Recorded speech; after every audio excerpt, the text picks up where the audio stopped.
Katanya kan manifestasi itu kita harus percaya gitu ya. Percaya bahwa itu merupakan suatu hal yang mungkin terjadi, sesuatu hal yang bisa terjadi di dalam hidup kita. Terus pertanyaan selanjutnya biasanya apakah harus percaya 100% terhadap apa yang mau kita manifestasikan tersebut gitu. Itu pertanyaan lanjutannya biasanya gitu. Di sini aku mau bilang ukurannya itu sebenarnya bukan pakai persentase 50, 60, 70, 100, 1000, 157, berapapun itu angkanya, bukan kayak gitu. Ketika kita ngomongin tentang percaya, tentang keyakinan, itu sebenarnya yang mau dituju kalau misalnya kita ngomongin keadaan di dalam diri, itu lebih ke dominan, keadaan dominan gitu. Lebih dalamnya lagi mengenai apakah harus 100% percaya, itu sebenarnya mengacu menurutku tuh itu jebakan banget.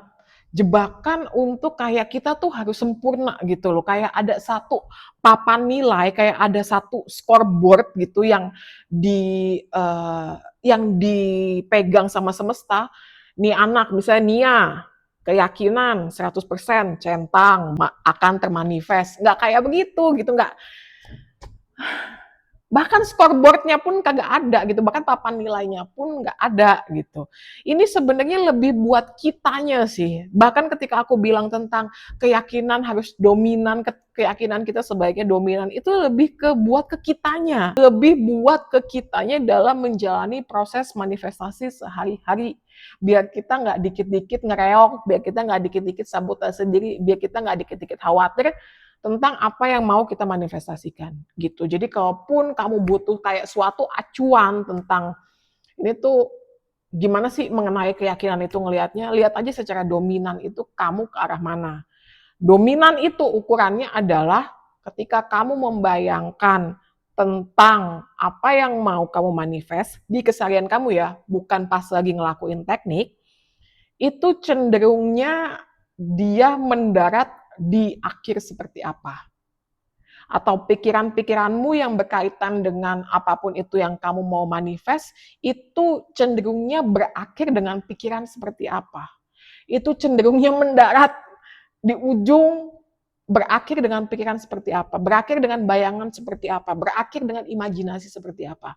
Itu yang kamu perhatikan untuk mengukur apakah kamu keadaan keyakinannya itu, keadaan beliefnya itu sudah dominan terhadap apa yang mau kamu manifest. Misal kamu mau manifest seseorang di dalam hidup kamu pengen manifest dia kembali gitu ya di dalam hidup kamu. Tapi ketika di keseharian, bukan ketika lagi ngelakuin teknik manifestasi ya, di keseharian, itu ketika kamu kepikiran dia, terus habis itu muncul berbagai pikiran, ending-endingnya itu jatuh ke skenario, ujung-ujungnya itu, akhirnya itu jatuh ke pikiran bahwa sama aja, dia bakal ninggalin kamu. Atau ini pasti berakhirnya sama kayak hubungan gue yang dulu. Itu kan berarti menandakan keadaan dominan di dalam diri kamu belum benar-benar percaya, bukan kayak gitu.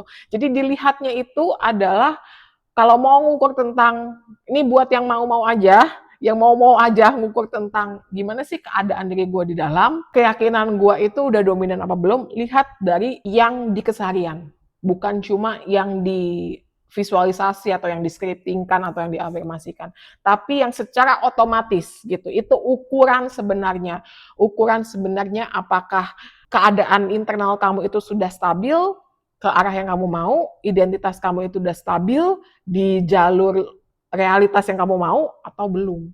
Kayak begitu. Mudah-mudahan kamu nggak bingung lagi tentang perihal 100% 100%-an ini. Kalau kamu masih punya pertanyaan, boleh dipakai kolom komentarnya.